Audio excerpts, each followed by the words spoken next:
and first one series combination.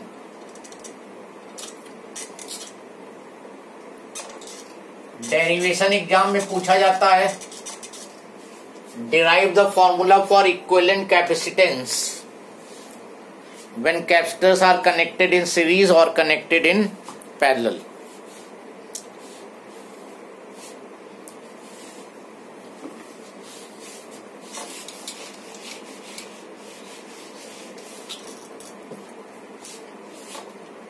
Now this is one capacitor having capacitance C1. This is another capacitor, capacitance C2, and this is third one, capacitance C3. They are connected in series. जब series में connect करोगे और ये earthing कर दी इसकी, तो and to and connect करते जाओगे.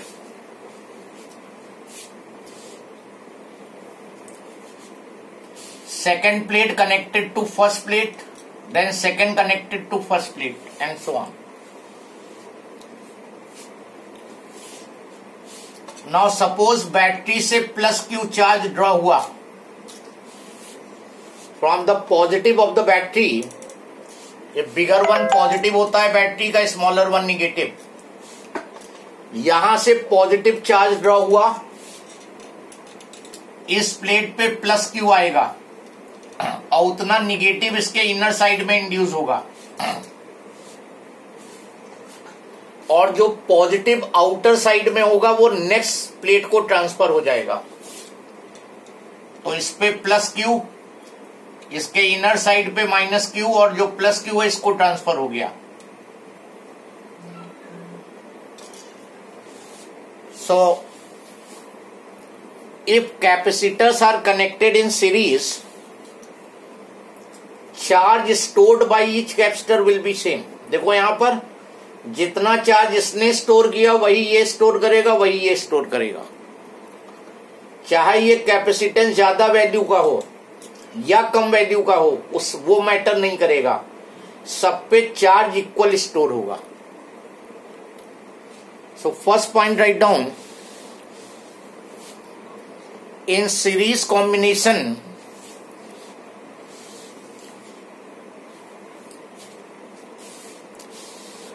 the charge stored by each capacitor will be same. Series combination में charge stored by each capacitor will be same. अगर तुम्हें ये दिखे कि चार्ज का डिस्ट्रीब्यूशन नहीं हो रहा है, जो चार्ज पहले को मिला वही दूसरे को मिल रहा है, वही तीसरे को मिल रहा है, इसका मतलब कैपेसिटर जो हैं वो सीरीज में लगे हुए हैं. तुम्हें वेरियस कॉम्बिनेशंस दिए जाएंगे and you have to identify which are connected in series and which are connected in parallel. तो कैसे पता करोगे? If the charge is not distributing, whatever charge first get same, second is getting same, third is getting, तो इसका मतलब ये series में है. और देखो सीरीज में क्या होता है, ये निगेटिव प्लेट जो कैपेसिटर की है वो अगले के पॉजिटिव से कनेक्ट होती है, और फिर उसकी निगेटिव अगले के पॉजिटिव से कनेक्ट होती है. इस तरह का भी कनेक्शन अगर दिखे, that means they are connected in series. Then second point, the potential difference across plates of different capacitors will be different. Series में जो प्लेट्स के बीच में पोटेंशियल डिफरेंस होगा वो डिफरेंट कैपेसिटर्स के लिए अलग अलग होगा.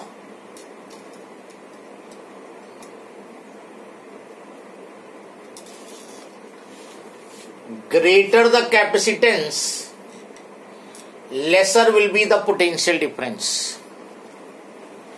Greater the capacitance, lesser the potential difference.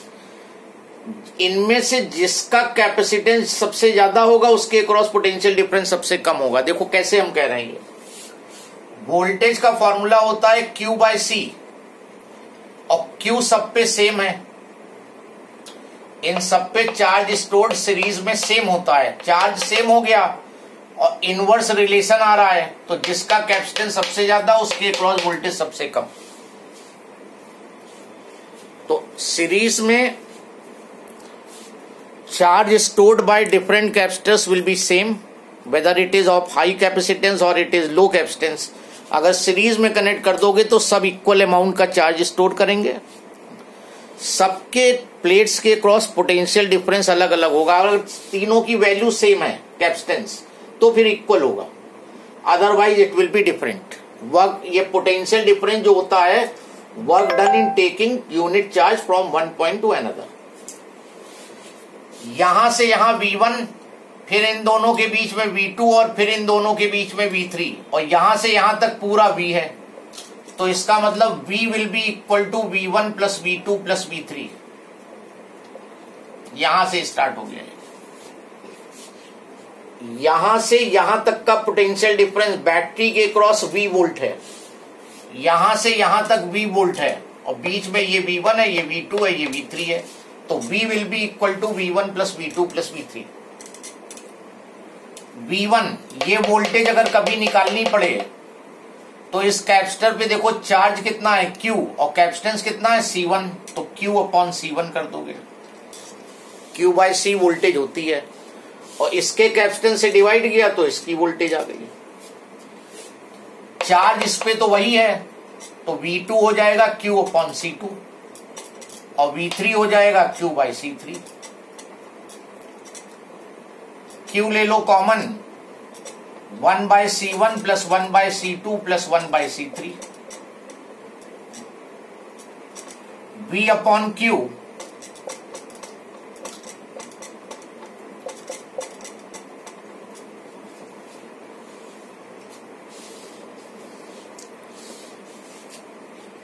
और ये जो V बाई Q है, यहां से देखो Q by V, Q by V जो है C के बराबर है, C is equal to Q by V और यहां V बाई Q है तो 1 by C।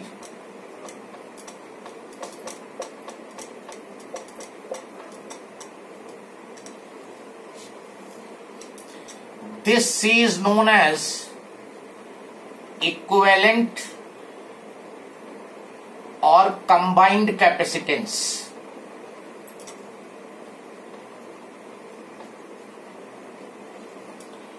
This C is known as equivalent or combined capacitance।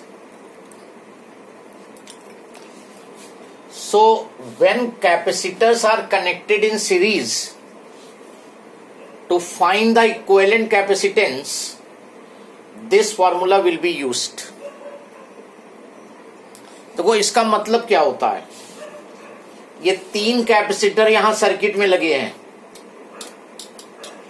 तीन कैपेसिटर सर्किट में हैं, तुम यहां से इस फॉर्मूले को लगा के C निकाल लो, तीनों को हटा के एक सिंगल C वैल्यू का यहां लगा दो, वही पर्पस सॉल्व होगा जो ये तीनों मिलके काम कर रहे थे। जो काम ये तीनों मिलके कर रहे थे, इन तीनों ने मिलके क्या काम किया कि अगर वोल्टेज V लगाई तो इसने Q चार्ज ड्रॉ किया। अब तुम एक C वैल्यू का कैपेसिटेंस ले लो जो इससे कैलकुलेट होके आया है और इसके क्रॉस V वोल्ट लगा दो, तो ये भी बैटरी से उतना ही चार्ज ड्रॉ करेगा जो ये तीनों मिलके कर रहे हैं। तो सर्किट में चाहे इन तीनों को सीरीज में लगाओ या यहां से जो इक्विवेलेंट आए वो सिंगल लगा दो, same purpose will be solved.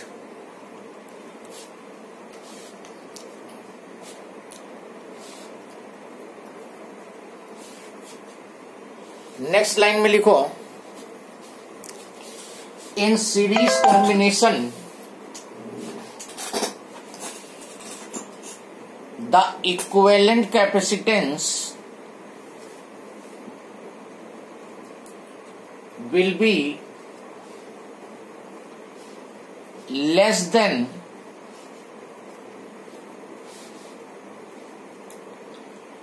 least value of capacitance present in the circuit.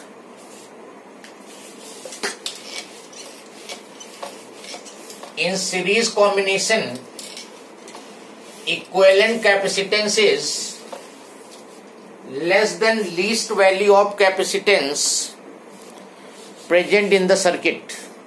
That is, if we want to decrease the capacitance,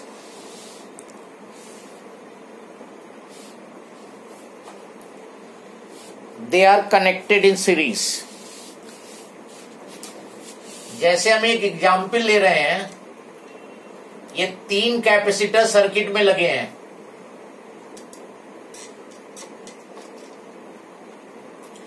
ये 2 माइक्रोफैरेड का, ये 4 माइक्रोफैरेड का और ये 8 माइक्रोफैरेड का। इनका इक्विवेलेंट निकालो। इक्विवेलेंट के लिए लगा दोगे 1/C1 plus 1/C2 plus 1/C3, क्योंकि सीरीज में है। 1/2 प्लस 1/4 प्लस 1/8, 8 4 2 1, 7/8 is 1/C, तो इक्विवेलेंट आया 8/7 माइक्रोफैरेड, 1.14 माइक्रोफैरेड अप्रोक्सीमेटली। देखो, जो इक्विवेलेंट आया वो 1.14 आया, और जो इसमें मिनिमम लगा है वो 2 का लगा है। तो इक्विवेलेंट जो है वो मिनिमम से भी नीचे चला जाएगा। इक्विवेलेंट जो है वो मिनिमम से भी नीचे चला जाएगा। अभी अगर तुम यहां पर एक 20,000 माइक्रोफैरेड का और जोड़ दो, 20,000 माइक्रोफैरेड का जोड़ दो इनके साथ सीरीज में। अब ऐसा नहीं है कि कैपेसिटेंस बढ़ जाएगा, कैपेसिटेंस अभी भी 2 से नीचे ही रहेगा। जो इनमें सबसे कम है उससे भी नीचे रहेगा capacitance.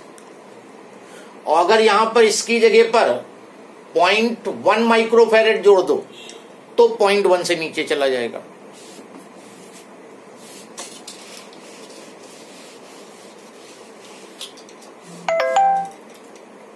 If somewhere only 2 capacitors are there, अगर कहीं पे केवल 2 कैपेसिटर दिए हो तो सीधे ये फॉर्मूला लगा दो इक्विवेलेंट का, C1 C2 upon C1 plus C2। ये जल्दी होगी process, C1 C2 upon C1 plus C2। 2 के लिए अप्लाई होगा ये फॉर्मूला। इसमें तुम्हें रिवर्स भी नहीं करना पड़ता है, सीधे आंसर आएगा C1 C2 upon C1 plus C2।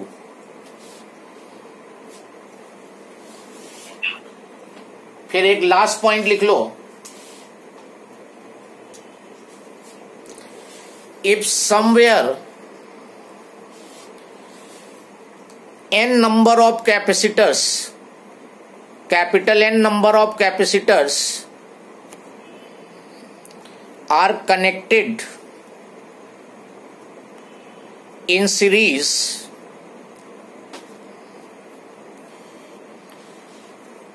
then their equivalent capacitance, सीधे लिख सकते हो। जैसे कहीं पर ये C बीच में बहुत से कैपेसिटर लगे हैं, N कैपेसिटर्स लगे हैं मान लो, तो इक्विवेलेंट सीधे लिखोगे C/N, खत्म। C वैल्यू के N नंबर ऑफ कैपेसिटर लगे हैं तो 1/C plus 1/C plus 1/C N terms तक करोगे तो N/C आएगा, उल्टा करोगे C/N, तो सीधे लगा दो फॉर्मूला। अगर इक्विवेलेंट इक्वल वैल्यू के कैपेसिटेंस सीरीज में लगे हैं तो जितने कैपेसिटर लगे हैं उतने से एक के कैपेसिटेंस को डिवाइड कर दो, तुम्हें इक्विवेलेंट मिल जाएगा। पूरा लेंथी प्रोसेस करने की जरूरत नहीं है।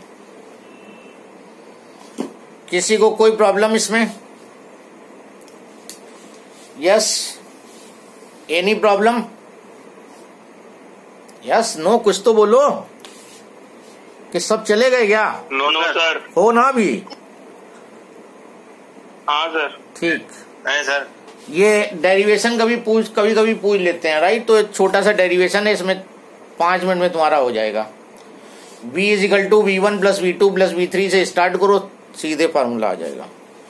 इसको कंटिन्यू करेंगे कॉम्बिनेशन ऑफ कैपेसिटर, इस पे न्यूमेरिकल भी बहुत होंगे कॉम्बिनेशन पे। अभी पैरेलल और बताएंगे, फिर न्यूमेरिकल करेंगे। So Monday will continue the topic. और किसी को? 4 बजे दूंगी मंडे से। हाँ, इसी टाइम रख रहे हैं, एक्चुअली प्रॉब्लम आ रही है।